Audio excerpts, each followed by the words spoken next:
ও ওরে ঠান্ডা রে, স্পিড ব্রেকার স্পিড ব্রেকার। অনেক শীত করতেছে, আমার আমার পুরো শরীর জমে গেছে। হুডি মুডি সোয়েটার কোনো কাজে লাগতেছে না, এত ঠান্ডা। ও রে রে, প্রচুর ঠান্ডা, প্রচুর প্রচুর। Let's go. তো এই বাতাসগুলোর কারণে আপনি রোদে দাঁড়ায় রোদ পোহাইতে পারবেন না আর কি ঠিক মতো।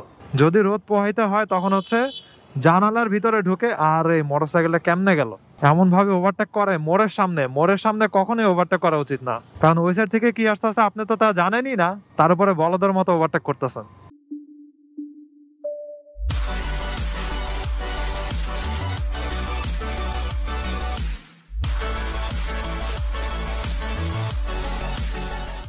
এই হোয়াট ইজ গোয়িং অন। এখন আমি আছি হচ্ছে মধুবাগে, আর প্রচুর ঠান্ডা। আমি কথা বলতে পারতেছি না শীতের জন্য, একদম শীতের ঠেলায় সোজা হয়ে গেছি পুরা। আর এখন অনেক রাত, আমি এখন হাতিরঝিলে ঢুকবো। হাতিরঝিলে ঢুকে ওইখান দিয়ে ধানমন্ডির দিকে যাব আর কি। আর মোটরসাইকেলের ঘড়িতে বাজে 11টা 3, অর্থাৎ রাত 11টা বেজে গেছে। তো এত রাতে আমি এখন হাতিরঝিলে ঢুকবো, আশা করি কোনো সমস্যা হবে না। আর যে ঠান্ডা ভাই, মানুষ বাইরে হবে কি, রাস্তায় মানুষও অত বেশি না। এদিকে তো হচ্ছে কিছুটা বাজার এরিয়া, এই জন্য এত মানুষ।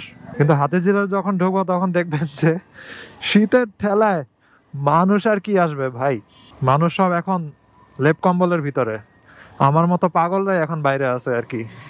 যাই হোক, বামে ইন্ডিকেটর দিয়ে দিই। এখন হাতিরঝিলে ঢুকবো, তবে রাত 10টার পরে রিক্সা, ব্যাটারি রিক্সা যত কিছু আছে সব হাতিরঝিলের ভিতরে চলে। এর জন্য খুবই বিপজ্জনক অবস্থা, এবং উল্টা অনেক গাড়ি টাড়িও চলে, তাই খুবই সাবধানে রাইড করা লাগবে আর কি। ওকে, উঠে যাই উপরে। ওই দেখেন রিক্সা পিছনে না তাকাই ঘুরাই দিছে। Let's go, let's ride and let's take the thrill of this Hathirjhil road in Kapa Kapi winter. Okay, জোস জোস। এই যে এই মোড়ে অনেক সময় কিন্তু স্কিড করতে পারে, এই জন্য স্পিড কমায় নেবেন। এই মোড়টা কিন্তু ভালোই কার্ভি, এরপরে অত বেশি প্যারা নাই। এবার হচ্ছে ইচ্ছা মতো সামনে যাইতে পারবেন, তবে 2টা স্পিড ব্রেকার আছে এই রাস্তাটার মাঝখানে, ওইটা হচ্ছে মাথায় রাখা লাগবে। জোস জোস জোস। ওয়াও, ওইদিকে দেখি একটা গাড়ি আছে, এটা মোস্ট অফ দি টয়োটা নাকি হইতে পারে। ওয়াও, তাদের দেখি হেলমেটের উপরে ক্যামেরা, হেলমেটের উপরে ক্যামেরা লাগাই নিচ্ছে, আর আমি তো লাগে হচ্ছে একদম মাউথের সামনে। ওরে ঠান্ডা রে, স্পিড ব্রেকার স্পিড ব্রেকার। অনেক শীত করতেছে, আমার আমার পুরো শরীর জমে গেছে। হুডি মুডি সোয়েটার কোনো কাজে লাগতেছে না, এত ঠান্ডা। ও রে রে, প্রচুর ঠান্ডা, প্রচুর প্রচুর। লেটস গো, গাড়িটাকে ওভারটেক করে চলে যাই। ওকে, জোস জোস জোস।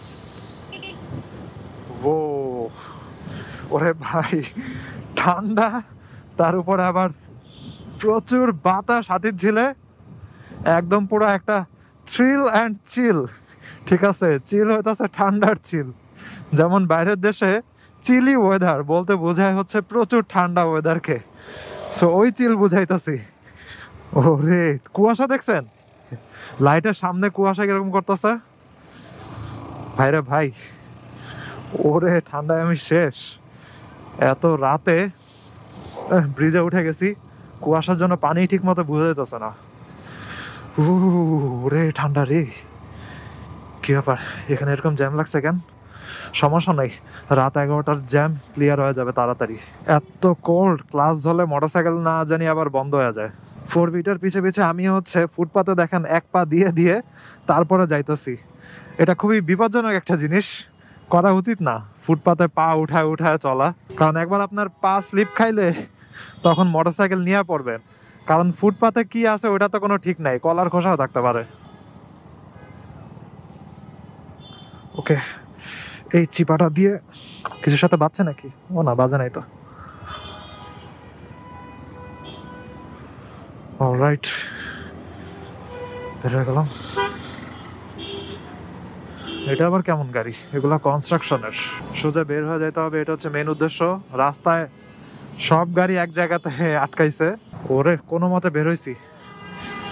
Alright, let's go. অনেক কষ্টে ওই জায়গাটা পার হইলাম। ওকে, নাইস নাইস। আরে মোটরসাইকেল জোরে চললেই একদম গায়ের ভিতরে কাটার মতো বিধে শীতের বাতাস, মজাই লাগে। আবার আরেক দিক দিয়ে কষ্টও হয়, প্যারা নাই। তার উপরে আমার তো আবার পায়ে পোড়া, সো পোড়া পা নিয়ে চলতে আবার কষ্ট আছে, এবং প্যান্টের সাথে বাড়ি খেলে তখন জলে আর কি। এছাড়া আপাতত মোটামুটি শুকাইছে। নতুন চামড়া হইলে একদম ঠিকঠাক হয়ে যাব আর কি। নতুন চামড়া হইতে আশা করি 1 সপ্তাহের মধ্যে সুস্থ হয়ে যাব। জাস্ট হালকা টাচ লাগছে, যদি পাটা ওইখানে রয়ে যাইতো তাহলে একদম গলায় ফেলতো মাংস টাংস। বাংলাদেশের শীতকাল হইতেছে অনেক এনজয় করার মতো। কেন আমি বলি এনজয় করার মতো? কারণ বাইরের দেশের শীতকাল হচ্ছে খুবই কঠিন, এবং ওইখানে সার্ভাইভ করা অনেক কষ্ট শীতের মধ্যে, যেই সব জায়গাতে হচ্ছে বরফ পড়ে আর কি। এবং আমি যেই দেশে যাওয়ার প্ল্যান করতেছি, তো ওদিকে এত বরফ পড়ে শীতকালে, প্রচুর পিচ্ছিল হয়ে থাকে রাস্তা। আপনি যদি হাঁটতে নেন, অনেক ভালো টাইপের জুতা ছাড়া আপনি হাঁটতেই পারবেন না, পিছলা খায় পড়ে যাবেন। আর আপনি যদি সাইকেল চালাইতে নেন, সাইকেলও হচ্ছে প্রচুর স্লিপ খায়, এবং স্লিপ খায় মানুষের হাত পা ভাঙে, এরকম প্রচুর হয়। তো বরফের মধ্যে আপনি শান্তিতে কিছুই করতে পারবেন না। শুরুর দিকে বরফ অনেক ভালো লাগতে পারে, যে ওয়াও স্নো পড়তেছে, বরফ হাত দিয়ে ধরলাম, অনেক মজা। কিন্তু যখন আপনাকে ডেইলি এই বরফের ভিতরেই কমিউট করা লাগবে, তখন ওই বরফই হয়ে যাবে আপনার কাছে হচ্ছে বিরক্তিকর এবং বিপজ্জনক। এজন্যই বাংলাদেশের ওয়েদারটা কিন্তু অনেক জোস। বাংলাদেশের শীতকালে আপনি চাইলে টঙে বসে চা খেতে পারতেছেন ফ্রেন্ডদের সাথে, যে কোনো জায়গাতে ঘুরতে যাইতে পারতেছেন। তারপরে এই যে মোটরসাইকেল রাইড করতেছি শীতের মধ্যে, কোনো প্যারাই নেই। রাস্তাতেও কিন্তু স্লিপ খায়া আমরা পড়তেছি না। সাইকেল চালাই, মোটরসাইকেল চালাই, রাস্তায় হাঁটি, যাই করি, আমরা কিন্তু পিছলা খায় পড়ার কোনো ভয় নাই। এজন্যই বাংলাদেশের শীত আপনি মিস করবেন। বাংলাদেশের শীতে যেরকম ফ্রিডম পাওয়া যায়, ওইখানে শীতে আর কি ওরকম ফ্রিডমটা পাওয়া যায় না। হয়তো আপনার সেফটি বেশি, আপনার ফ্যাসিলিটিস বেশি উন্নত দেশের কারণে, কিন্তু বরফে রুক্ষ ওয়েদারে সার্ভাইভ করাটাও খুবই টাফ। যাই হোক, বসুন্ধরা পার হয়ে এখন পান্থপথে ঢুকে গেছি। That's right. আর কালকে যখন এদিক দিয়ে গেছিলাম, ওই দিন তো ছিল বৃহস্পতিবার, বাসের ভিড়ে চলাই যাইতেছিল না। সব ধরনের বাস, সেন্ট মার্টিন, কক্সবাজার, তারপরে হচ্ছে কুমিল্লা, বিভিন্ন জেলাতে যেগুলো যাবে সব এখানে, সব কোম্পানির প্রচুর ভিড় ছিল। আর শীতে মানুষের ট্যুরও দিতে যায় অনেক, আবার অনেকে উত্তরবঙ্গেও যায় একদম প্রখর শীতটা ফিল করার জন্য। উত্তরবঙ্গের মানুষেরা বলে যে আরে তোরা ঢাকার মানুষেরা এই 13-14 ডিগ্রিতে এরকম কোতাকুতি করস, আর আমরা যেই শীত ফিল করি, বরফের দেশের মানুষেরা মোটা মোটা কাপড় পরে ওরকম শীত ফিল করে না।